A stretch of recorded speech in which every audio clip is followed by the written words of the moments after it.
Hi, everyone, and welcome to this episode 35 of my kind of a podcast. Today, I would like to talk about something a little difficult for me to address. It's my fourth time trying to start this video over and trying to put my thoughts in order and missing the point that I am trying to make. So hopefully I'm going to manage this time, because I didn't put all of this on my face not to record a video today. So let's go. Today I would like to talk to you about Gus Johnson. Well, not really. I would like to use the story of Gus Johnson as the foundation to have a wider discussion about parasocial relationships and the way that we consume influencer content and the way that it permeates through the internet into real people's lives. So if you know me, you know I am a very avid YouTube watcher. I have a very long list of people that I watch whose content I enjoy. One of the reasons that I am doing what I'm doing right now is because I like watching people do that. So I wanted to try and do it myself as well. And one of these people happens to be Gus Johnson. Well, I haven't officially unfollowed him yet. I might have to. But I mean, his content is rather inoffensive, so if it's only about getting a notification here and there to watch a 8-second video, I may or may not do it at some point. But what I'm trying to say is the way that I feel about the situation that happened between Gus Johnson and his ex-partner is very difficult for me to make sense of, okay? I came to watch Gus's content because I started to watch Eddie's content, and so from Eddie I went to Gus. Then I was subscribed to the Gus and Eddie podcast for a while, but I unsubscribed because I didn't really find that it spoke to me in the way that their commentary videos did. But I had a fondness for their content, and particularly for their friendship. I like to watch YouTubers who bounce off of each other and who build content from their relationship, from their friendship with each other.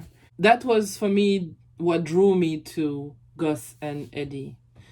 And what kept me watching Gus was his goofy type humor and his nonsensical randomness, which is very 2016, but it still kind of works for me to some extent.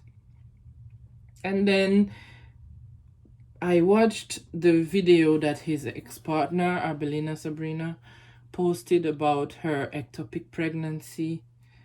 And I was upset about the situation, but I wasn't only upset about Gus's participation in it. I was conflicted because I could see faults in more than one person involved in the situation. And because I have been through something similar, even though it wasn't as serious. I have experienced pregnancy loss before. It felt to me that Sabrina was let down by the medical staff, very much so. It is also possible that she didn't help matters by the way she reacted to the situation. As I listened to her story, I was more under the impression that she was upset about the fact that she wasn't believed, that she wasn't trusted, than the fact that she had to terminate a pregnancy. But that wasn't what she was saying. She was talking a lot about how difficult it was to make that decision, as if that was the most important thing, when to me it felt like the most important aspect of the situation is how little support she received from all sides when she had found herself in that situation. So I found myself making excuses for Gus. I found it very easy to tell myself that, well, if the doctors didn't believe that anything serious was happening, why would he? Because maybe he was just concentrating on his own career and he had other things that he was worried about, and it was at the time when he was on the up and up. So it made sense that if he didn't believe that it was a serious situation, then he wouldn't act as if it was a serious situation. And maybe there was other issues that caused him to mistrust the amount of pain Sabrina was in, and maybe she is the kind of person who exaggerates her pain, like the kid with the ice pack in PE.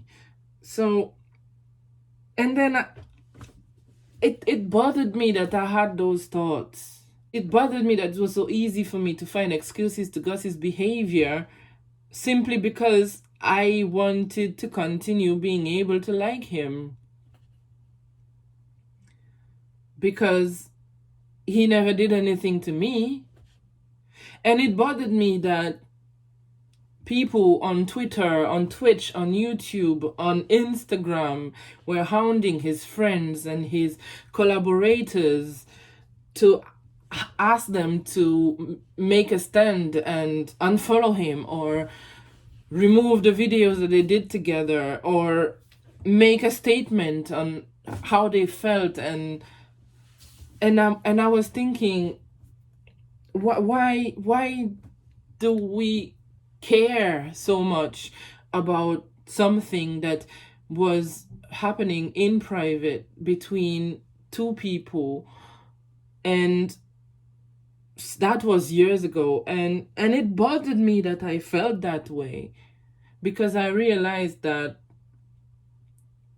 I was falling for the trap of the parasocial relationship, and I was making excuses for someone I did not know simply because him and his friend showed me their friendship on a screen every now and then and made me feel like they were good people.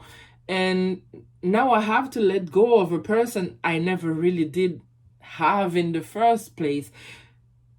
All of that bothers me because I am capable of seeing people like David Dobrik or James Charles, Gabby Hanna, Tana Mongeau getting utterly and effectively cancelled on the internet. And it doesn't bother me. And I suppose it's because they are people I do not follow or like, or people's whose content I do not consume. So it shows me that it's so easy. It's so easy for an influencer to influence you to the point where you are able to continue supporting them even after you find out how disgusting a person they are. And I have a problem with that. And the problem especially is that I don't know how to fix that in me. And I do not want to continue, following people on the internet and liking videos and joining Patreons and all of that, only to find out in a few years that, oh, it was just for a time because this person behaved badly in a situation that had nothing to do with me, and I shouldn't be supporting their content or their personality with my views and my coins and my thumbs up and my subscribes.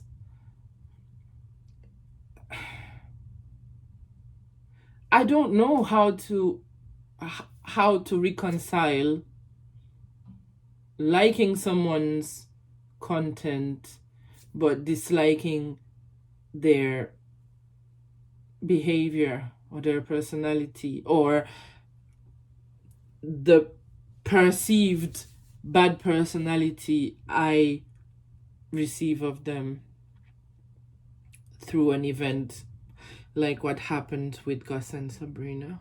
We live in this society where there is a literal loneliness epidemic.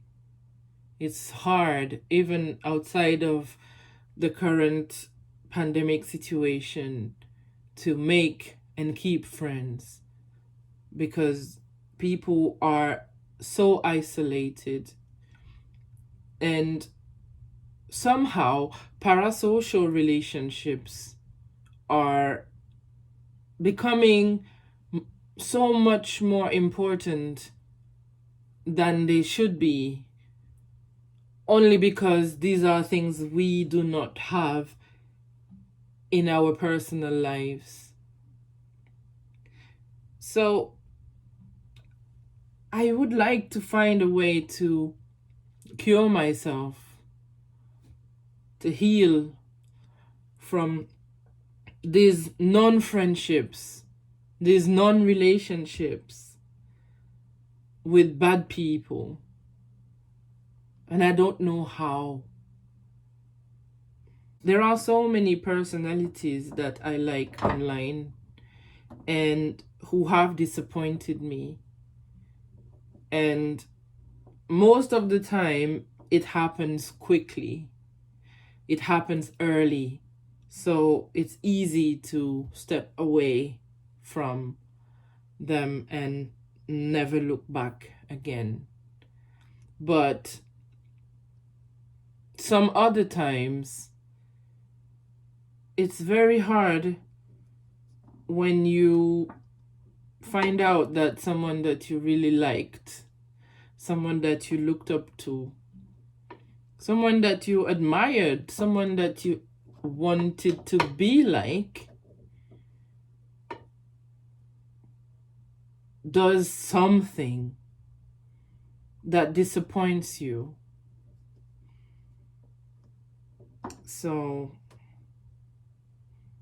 I hope I never have to disappoint anyone like that. I hope there never comes a time when someone has to feel that they need to separate themselves from me because of something I did to someone else. Anyway, I think I will stop now because I am going all over the place. These thoughts are not very well ordered anyway. Maybe I can give you a quick update on my life. So, like I mentioned in my last video, I am in a new house because I finally completed this project that I had when I started this channel, which is to buy a house. So my husband and I, we moved to this place, and it's still not the way we want it to be, because we haven't unpacked the decades of stuff we have amassed along the way. But we are doing that little by little. My kids are really loving it here. They are thriving. They are making friends so quickly. They are doing so good with their new school and everything. And that's really, really nice to see, because they were very upset at the idea of leaving the town where we were before and the friends that they had there. But it didn't take very long for them to adapt, so that is great. I am now in my office, so this is the smallest room in the house that I have taken over for myself. I intend to add more stuff on the walls and more lights, maybe. Do all kinds of silly things in here. And yeah, that's what is happening at the moment. I am trying to watch Love is Blind season 2, because I did say that if Netflix made a second season, I would have to watch it and make a video about it. But I'm not gonna lie to you, it's tough, because that show sucks. Like most current reality TV shows. Oh my God, why are we doing that to ourselves? Anyway, thank you for spending some time with me today. We'll see you next time. We will talk about something completely different. Goodbye.